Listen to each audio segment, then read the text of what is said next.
Láti bò sálẹ̀ yìí. Ṣé kú ní abẹ́ fọ́? Ọlá yìí bọ̀.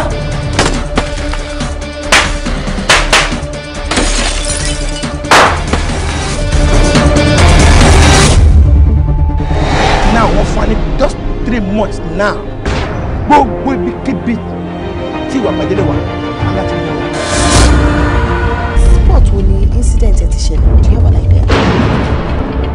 Wọ́n ní iṣẹ́ táwọn ṣe lọ́wọ́ títí ìgbẹ̀mí àwọn káwọn kú sẹ́nu ẹ̀ ibi ó dé kẹ̀mọ́ gbé ìṣòro bẹ́ẹ̀.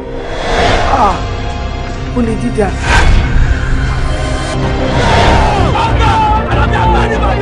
Nígbà tí yóò máa sọ, ó ń jẹ́ kó yí wa gbàngbàngbà pé òun rí ọmọ yín báyìí, òun ló yin ìbọn yẹn.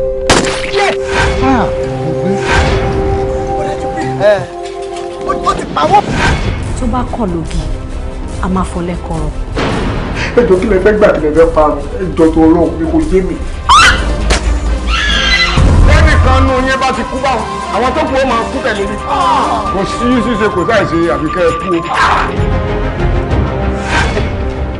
Ó ní accident ní àbí àwọn ọmọ. Ìwọ tí wọ́n gba owó lọ́wọ́ ẹ̀ tí àwọn máa dá owó tó gbà lọ́wọ́ tàdá. Aṣíwọ̀n gangan ni ó ní.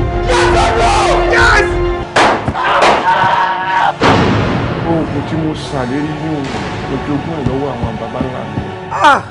Wọ́n láti ṣẹlẹ̀. Yíbá! Èjìgbèdè mo fi ṣẹ́gun yìí. Èjìgbèdè ẹyẹlé. Èjì ọwọ́ ló kọ yín.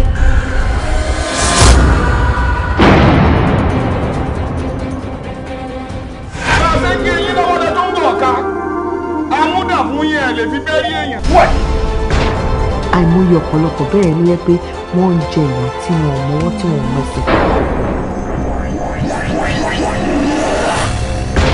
Ìwọ lágbódìgbà àwọn ọlọ́pàá àbí bẹ́ẹ̀ kọ́, ìwọ ló ń salami fún ọ. Àkó alágbàdo iṣẹ́ rẹ̀.